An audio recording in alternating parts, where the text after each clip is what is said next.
I will sue your ass off. In Albuquerque, an 81-year-old woman has been awarded $2.9 million after she sued McDonald's, claiming their coffee was too hot. It seems she was holding a cup between her legs while driving. I spoke to a lawyer. We're suing for millions. Suing? What for? The coffee was too hot.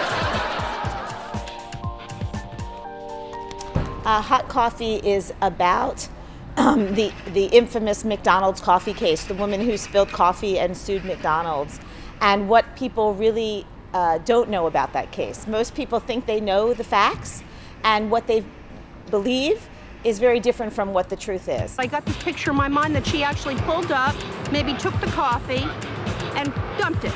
I think she went through the drive-thru. She was driving the car. Tried to drive and drink it at the same time. And then the lid might have popped open and it spilled on her lap. What would you say if I told you that's a wrong report and she was not driving? She was in the parking lot.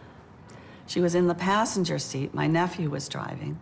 Wanted to get the top off to put cream and sugar in, so I put it between my knees to steady it with this hand, trying to get the top off, and it just went, Are you gonna show me the burns? Yeah.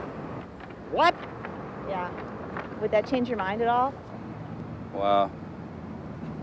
Yes, if I saw injuries like that, I would definitely take a different view of it from what I hear from the media. For 25 years, large corporations have spent millions and millions of dollars to convince the public that our court system is broken and it needs to be reformed, and that somehow if they reform it, it's good for them, when in fact, if you reform a system, usually it's only good for large corporations. And what the movie really is about is how people are giving up their rights to access the court system, and most people don't have any idea that they're doing it.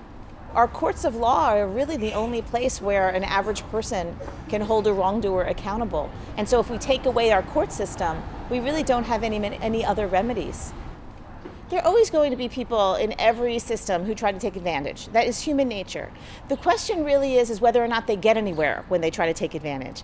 So there's so many checks and balances in the system that the chances of very many crazy or frivolous lawsuits getting millions of dollars is absurd. That's just the propaganda and the message that was given by large corporations who want to limit people's ability to access the court system. Because if we limit people's ability to access the court system, they get to make more money. I mean, Mrs. Liebeck became a joke.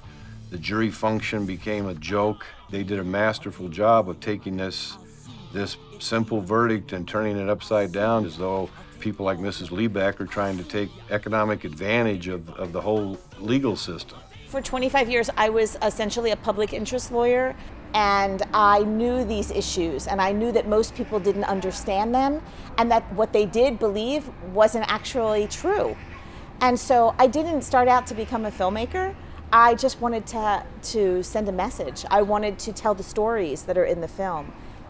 In terms of the way the film's been received, I got an email yesterday on our Facebook page from Argentina.